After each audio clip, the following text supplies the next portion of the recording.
Hello, everyone, and welcome to another week of your online classes. How are you, people? I hope you're doing fine. I hope you are healthy and your family is sane and fine too. Yes? Alright. So, last week we finished working with the gerunds and infinitives. You did an excellent job, people. But remember that practice makes perfect and that you can remember things longer if you study them frequently over and over. Yes? So please don't forget about them. They are important. So today we're going to move on and we're going to learn a new structure.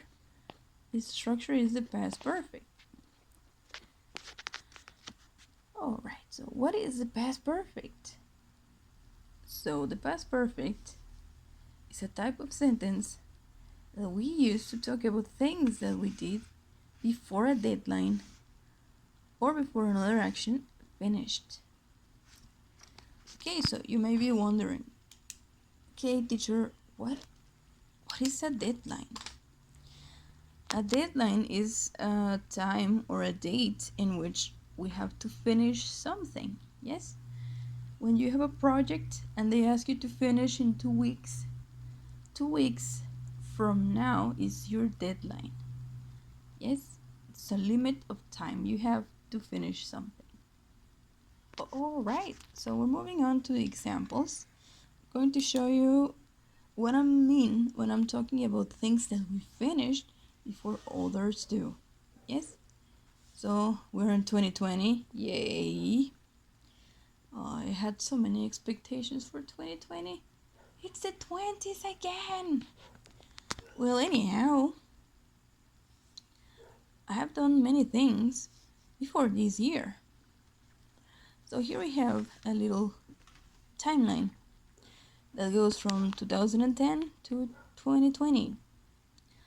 So what happened in 2020? Oh, don't remind me.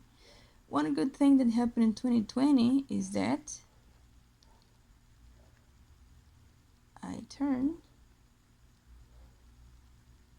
30 years old. Yay! That's awesome. Alright, so, but before I was 30, I had done a lot of things. So let's go for 2010, and then we're going upwards. Before 2020, I done all this. Let's say that, oh, okay, I learned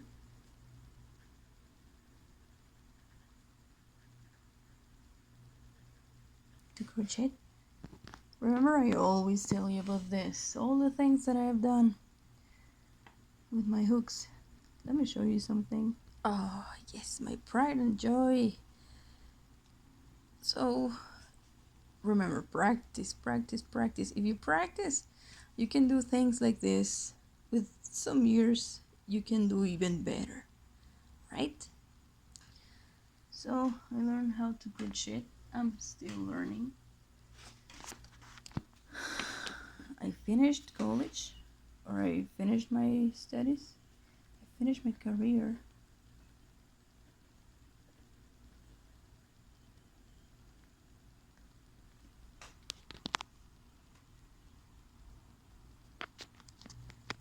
Also, before 2020, I learned, oh well,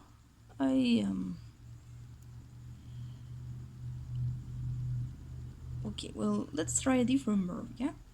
So, I got an oven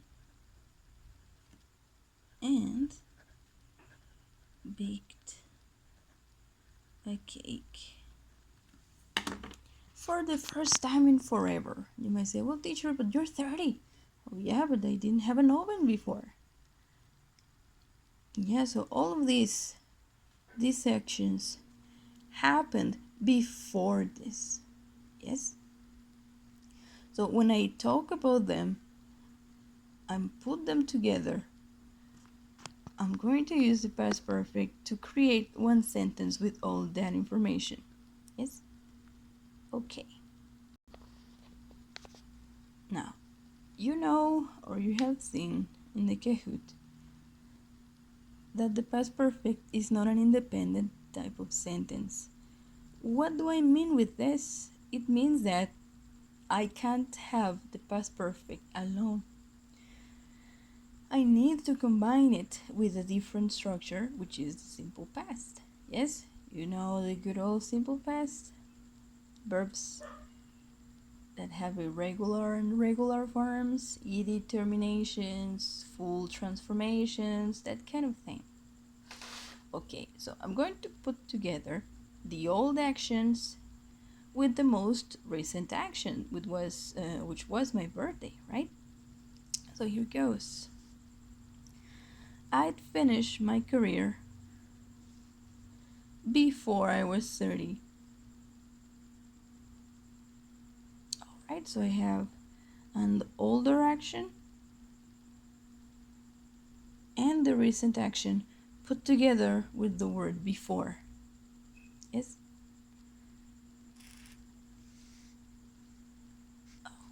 I had learned to crochet before I was 30. So again, I have the old action, the word before, and the recent action. So I connect them. I put them together with this adverb. So, structure is easy. I know I always say this, but it's easy if you are receptive. So we have, firstly, subject. In this case, I, but you can have anybody you want. Auxiliary had, for everyone. All the subjects have the same auxiliary, so don't worry too much about it. A participle verb, the word I'm using, which is before, and the simple past sentence. It has to be a complete sentence, no? Don't forget. Alright, so you know that not everything in English is set in stone. That means that I can change the order of the sentence sometimes. So I'm going to explain how to do it, right? So we can change the order of the sentences, past perfect and simple past in some cases. So we have the first example. I had learned to crochet before I finished my career. And here we have it. So first I learned to crochet and then I finished my career.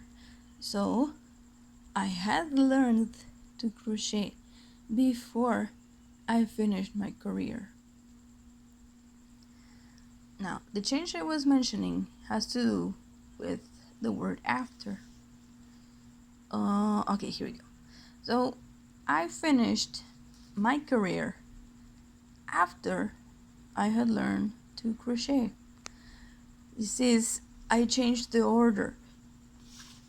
In the original sentence, I begin with the older action, the thing that happened first, and I continue with the action that happened after that, next to that.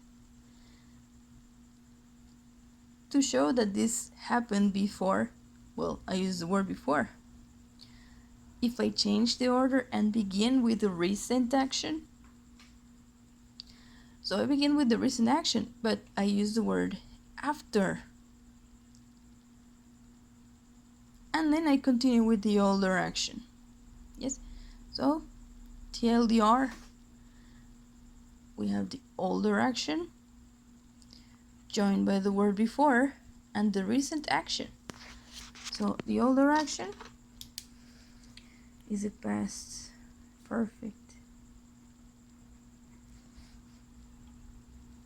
Past perfect before the recent action is the simple past.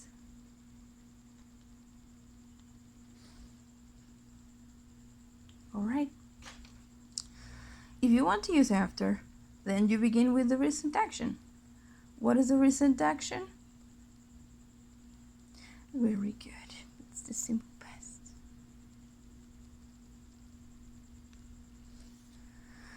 Alright, so you join them using after and then you finish with the older action, which is the past perfect.